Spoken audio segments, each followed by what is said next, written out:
होकर जमा हो रहा है। ये कारण क्या है कि एक ही मुहूर्त में जन्मे लोग, कोई गरीब है, कोई अमीर है, कोई रोगी है, कोई निरोगी है, कोई सुंदर है, कोई बंदर है, कोई दमादम मस्त कलंदर है। ये कारण क्या है? अंतर क्यों? ये जंतर मंतर अंतर क्यों है? डिफरेंस इतना बड़ा क्यों है? इसके बारे में भी समझो, इतना डिफरेंस क्यों है? एक साधु भिक्षा लेने के लिए किसी राज दरबार में पहुंचा और भिक्षा मांगा।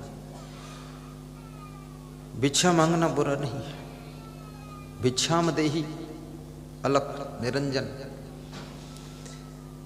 तो राजा ने भिक्षा दिया और प्रश्न पूछा कि संत जी ये बताओ, एक ही मुहूर्त में जन्मे हुए लोग, एक ही क्षण में पैदा हुए लोग, एक ही माता पिता से जन्मे लोग, उनका भाग्य बिलक बिलक क्यों होता है? इतना डिफरेंस क्यों होता है? कोई गरीब है, कोई दुखी है, कोई जिंदगी भर धक्का खाता है। तो साधु ने कहा कि राजा साहब इसका उत्तर तो मैं नहीं दे पाऊंगा, लेकिन आपके राज्य के पूर्व दिशा में एक पहाड़ है, उस पहाड़ पर एक दूसरा साधु रहता है, वो इसका उत्तर देगा। तो राजा वहां गया, वहां देखा कि वो साधु जो है आग को बुझा करके और गरम गरम आग के टुकड़े खा रहा है। तो राजा ने सोचा ये तो पागल जैसा लगता है, ये क्या उत्तर देगा? लेकिन राजा ने पूछा कि संत जी एक सवाल है कि एक ही मुहूर्त में जन्मे हुए बच्चे, उनका भाग्य जुदा जुदा क्यों होता है?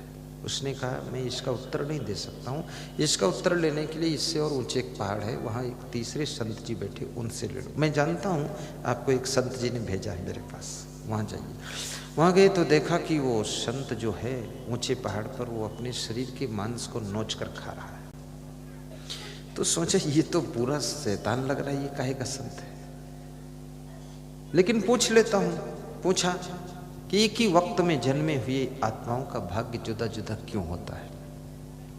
तो वो संत हंसा और बोला कि तुम प्रश्न पूछते मुझे गुस्सा आता है, लेकिन उत्तर मैं नहीं दे सकता हूँ। आप पहाड़ से नीचे उतर जाओ, एक छोटा सा गांव है, वहाँ एक 8 साल का बालक है, बहुत दिनों से बीमार है, और वही तुम्हारे प्रश्न का उत्तर देगा, और इसीलिए जीवित है कि आपका उत्तर देकर ही वो मरेगा। जाइए। राजा पहाड़ से नीचे उतरा, छोटे से गांव में गया, उस बालक के घर पहुंचा। वो बालक बेड रेस्ट में था। राजा को देखा, उठकर बैठ गया। उस बालक ने कहा कि कुछ पूछना है? बोले हाँ पूछना है कि एक ही मुहूर्त में जन्म लेने वाले बालक का भाग्य जुदा जुदा अलग अलग क्यों होता है? उस बालक ने हंस करके उत्तर दिया कि राजा साहब, इसीलिए मैं जीवित हूँ, रुका हूँ, मरा नहीं हूँ, आपका उत्तर देना है मुझे। मैं जानता हूं कि तुम 3 साधुओं को क्रॉस करके अब 4थी जगह आए हो, संतों ने ही भेजा है मेरे पास।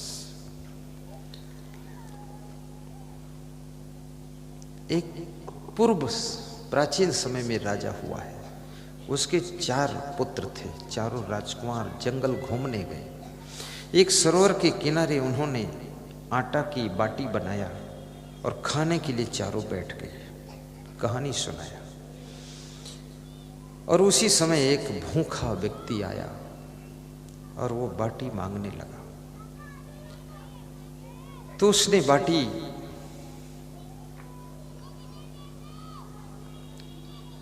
बड़े राजकुमार से मांगा। तो बड़े राजकुमार ने कहा कि तुझको बाटी दे दूंगा तो मैं क्या आग खाऊंगा?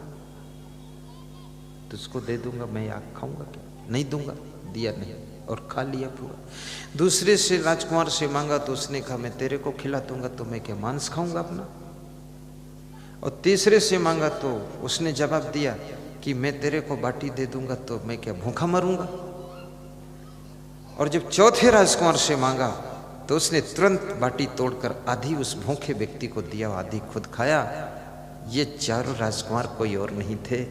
एक तो वो जो साधु तुमको पहले मिला पहाड़ पर, जो आग बुझा करके कोयला गरम गरम खा रहा था, वही साधु है। वो एक राजकुमार था, उसने कहा था कि तुमको बाटी दे दूंगा तो क्या मैं आग खाऊंगा, इसलिए वो आग ही खा रहा है। दूसरा राजकुमार वो है जो दूसरे पहाड़ पर मिला, जिसने कहा था तेरे को बाटी दे दूंगा तो क्या मैं अपना मांस खाऊंगा, इसलिए अपना मांस नोच नोच कर खा रहा। और तीसरा राजकुमार मैं था और मैंने कहा था तुझको खिला दूंगा तो मैं क्या भूखा मरूंगा, तो मुझे ऐसा रोग हो गया मैं कुछ खा ही नहीं सकता, मैं भूखा ही मरने जा रहा हूँ, ये है। और चौथे राजकुमार आप थे जिन्होंने आधी बाटी तोड़कर उसको खिला दिया था। तो आज आप फिर से राजा बनकर बैठे हैं और हमारी तीनों की दशा तो देख ही रहे हैं।